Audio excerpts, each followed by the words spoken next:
반갑습니다. 3월 11일 수요일입니다. 오늘 저에게 주신 하나님 말씀은 마태복음 22장 1절에서 14절까지 말씀입니다.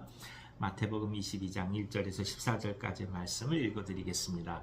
예수께서 다시 비유로 대답하여 이르시되 천국은 마치 자기 아들을 위하여 혼인잔치를 베푼 어떤 임금과 같으니 그 종들을 보내어 그 청한 사람들을 혼인잔치에 오라 하였더니 오기를 싫어하거늘 다시 다른 종들을 보내며 이르되 청한 사람들에게 이르기를 내가 오찬을 준비하되 나의 소와 살진 짐승을 잡고 모든 것을 갖추었으니 혼인잔치에 오소서 하라 하였더니 그들이 돌아보지도 않고 한 사람은 자기 밭으로 한 사람은 자기 사업하러 가고 그 남은 자들은 종들을 잡아 모욕하고 죽이니 임금이 노하여 군대를 보내어 그 살인한 자들을 진멸하고 그 동네를 불사르고 이에 종들에게 이르되 혼인잔치는 준비되었으나 청한 사람들은 합당하지 아니하니 네 거리 길에 가서 사람을 만나는 대로 혼인잔치에 청하여 오라 한대 종들이 길에 나가 악한 자나 선한 자나 만나는 대로 모두 데려오니 혼인잔치에 손님들이 가득한지라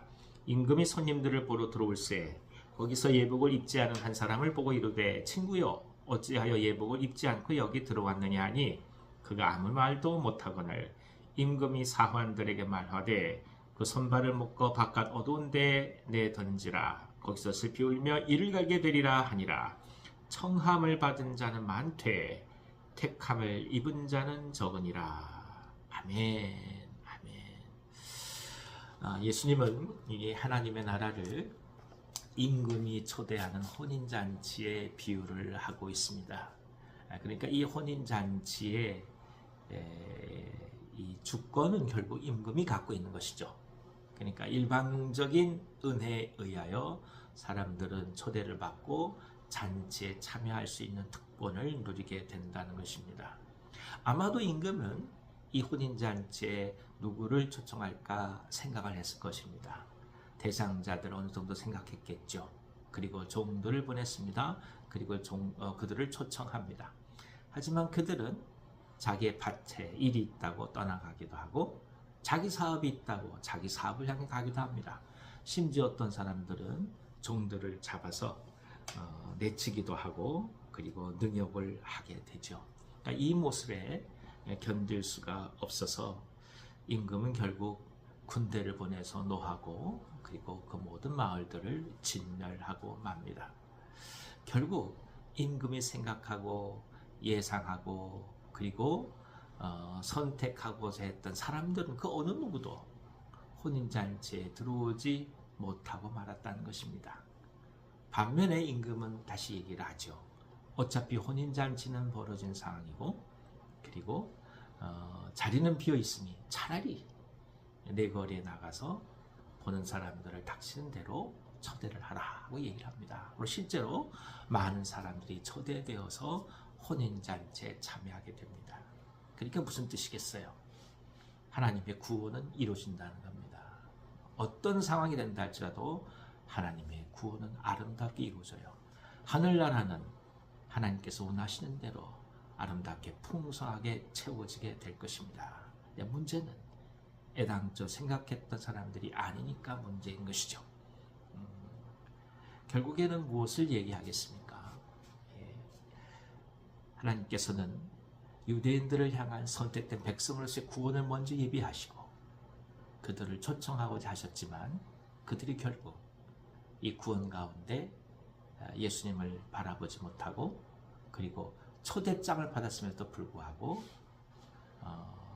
하나님 나라에 들어오지 않게 되는 예수님을 부인하게 되는 결과를 가져옴을 이야기하고 있는 것입니다.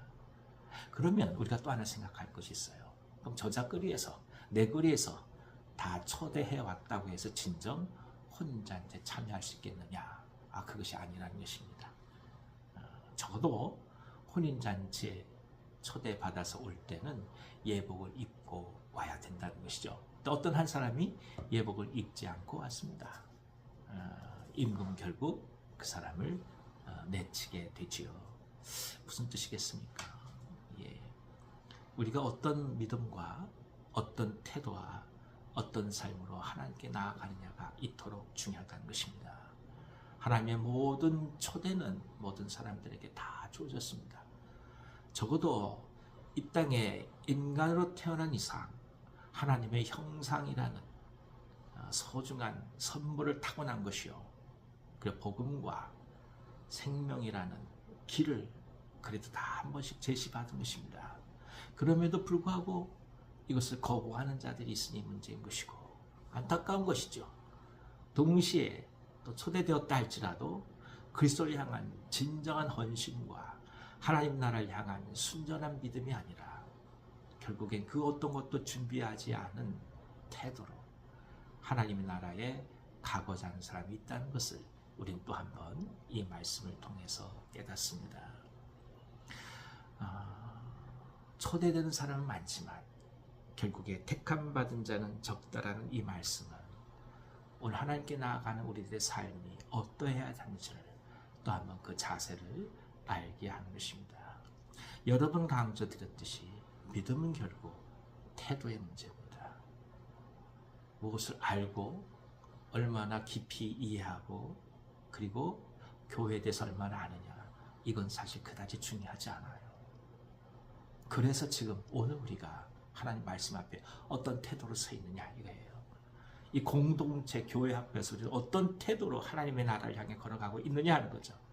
오늘 우리에게 주어진 소명 앞에서 우리가 어떤 태도로 응답하며 오늘을 살아가고 있느냐, 이것이 중요한 것이지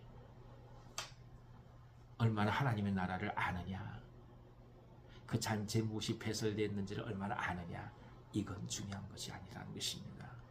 그래서 또 한번 이 말씀을 우리 가운데 깊은 울림을 가져다 줍니다. 오늘 내는 진정 택함 받은 자로 그 혼인잔치에 걸어가고 있는가? 오늘 나는 진정 그 혼인잔치 속에 하나님이 원하시는 예복을 입고 가는 것인가? 그 예복은 무엇이겠습니까?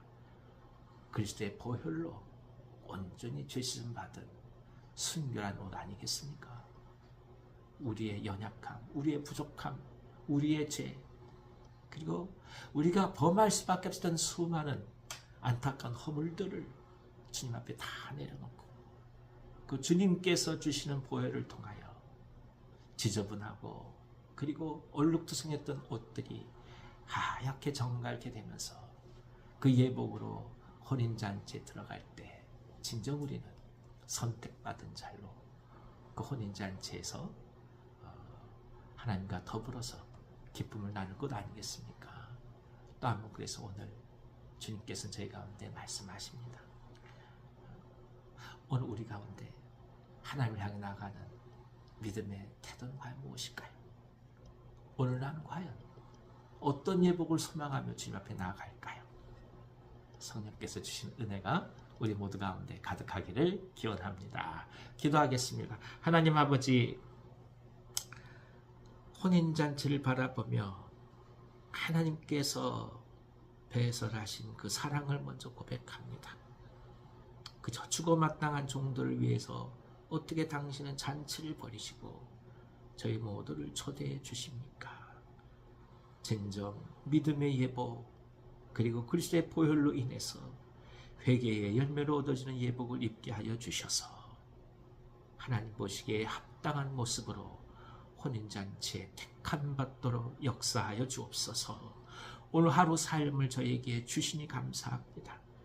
생명을 주셨으니 생명을 주신 은혜에 맞추어 오늘 하루 헌신하게 하시고 거룩한 혼인잔치를 소망하게 하옵소서. 병상 가운데 있는 종들 함께 하여 주셔서 하늘의 은혜와 회복을 허락해 주옵소서. 예수님의 이름으로 감사하며 기도하옵나이다. 아멘. 아멘.